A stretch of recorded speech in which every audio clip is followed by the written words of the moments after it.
Assalamualaikum warahmatullahi wabarakatuh. Perkenalkan, nama saya Bobi Devananda dari PPG PGSD kelas C Universitas Sanata Dharma. Di sini saya akan menjelaskan karakter peserta didik sebagai panduan observasi di SD kelas 4 Musikal 2 Johannes Bosco. Untuk panduan observasi yaitu bertujuan untuk memahami karakteristik peserta didik adalah sebagai pijakan pendidikan dalam melakukan seluruh aktivitas pembelajaran. Ada 12 fase, yaitu yang pertama ada etnik, 2 kultural, 3 status sosial, 4 minat, 5 perkembangan kognitif, 6 kemampuan awal, 7 gaya belajar, 8 motivasi, 9 perkembangan emosi, 10 perkembangan sosial, 11 perkembangan moral, dan 12 perkembangan motorik. Untuk yang pertama etnik, untuk pertanyaannya, apakah peserta didik menghargai keberagaman etnik dan budaya? Kedua, apakah peserta didik menggunakan bahasa daerah dalam kegiatan sehari-hari, terutama dalam berkomunikasi? Apakah peserta didik memiliki latar belakang yang berbeda? Bisa dari kesenian, kepercayaan, kebiasaan, adat, istiadat. Yang keempat, apakah peserta didik mempelajari budaya daerah lain?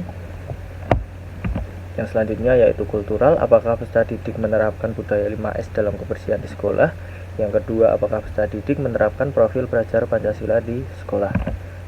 Yang selanjutnya ada status sosial, apakah peserta didik memandang status sosial orang lain dalam berteman?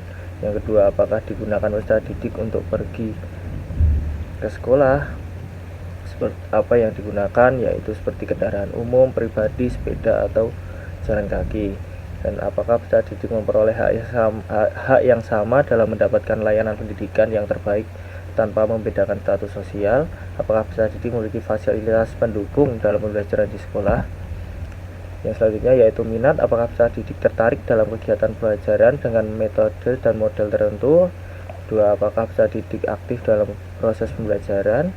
Yang ketiga, apakah penerapan media pembelajaran dapat membuat peserta didik senang selama proses belajar berlangsung? Yang keempat adalah apakah rasa penasaran peserta didik tinggi tentang pengetahuan baru? Yang selanjutnya yaitu perkembangan kognitif. Di sini bagaimana cara peserta didik merespon materi yang disampaikan guru dengan pemikiran yang logis di kelas. Yang kedua, bagaimana aktivitas peserta didik dalam pembelajaran di kelas. Yang ketiga, bagaimana aktivitas peserta didik saat pembelajaran kelompok di kelas.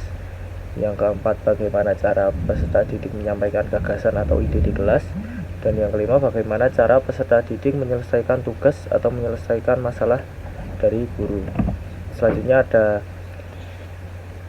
bagaimana cara peserta didik merespon atau menanggapi pembelajaran dari guru. Kemudian apakah media, metode, atau model pembelajaran berpengaruh terhadap pemahaman peserta didik. Apakah peserta didik antusias atau aktif dalam bertanya jawab dalam proses pembelajaran di kelas. Kemudian apakah peserta didik mampu menguasai materi dari guru dengan baik. Kemudian apakah peserta didik mengerjakan soal dan melakukan kegiatan kreatif, perintah sesuai instruksi atau bimbingan dari guru. Kemudian ada kemampuan awal, yaitu apakah peserta didik siap mengikuti proses pembelajaran. Kemudian apakah peserta didik memahami tujuan pembelajaran yang akan dicapai. Yang ketiga ada apakah peserta didik mengetahui materi yang akan dipelajari di kelas. Selanjutnya ada gaya belajar. Gaya belajar di sini apakah peserta didik lebih mudah memahami materi pembelajaran dengan membaca dan menulis, atau melihat atau mendengar, atau melihat dan mendengar, atau kegiatan praktek seperti berdiskusi. Yang selanjutnya ada motivasi, yaitu apakah peserta didik memperhatikan aktif bertanya jawab, mengerjakan tugas dengan baik, dan memiliki antusias dalam proses pembelajaran. Apakah peserta didik yang merasa bosan dalam proses dalam pembelajaran di kelas. Yang ketiga, apakah peserta didik tekun, tidak menyerah, atau takut gagal dalam mengerjakan tugas di kelas. Kemudian apakah peserta didik merasa senang saat mendapatkan apresiasi atau prestasi di sekolah. Kemudian ada perkembangan emosi. Di sini apakah peserta didik mampu menumbuhkan empati di lingkungan sekolah, seperti tolong-menolong dalam mencapai tujuan pembelajaran. Apakah peserta didik merasa kurang percaya diri dan gugup dalam proses pembelajaran di kelas. Kemudian apakah peserta didik dapat berteman baik dengan teman sebayanya di lingkungan sekolah.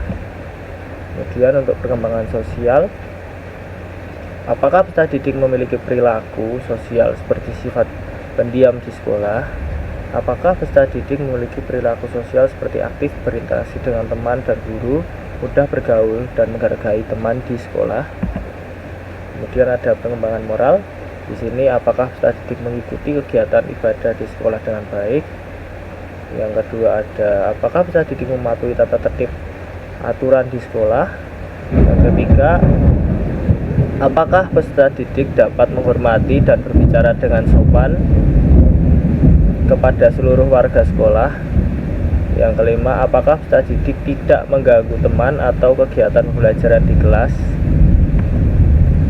Selanjutnya, apakah peserta didik menjalankan kegiatan sekolah dengan baik seperti tugas sekolah dan kegiatan piket di kelas.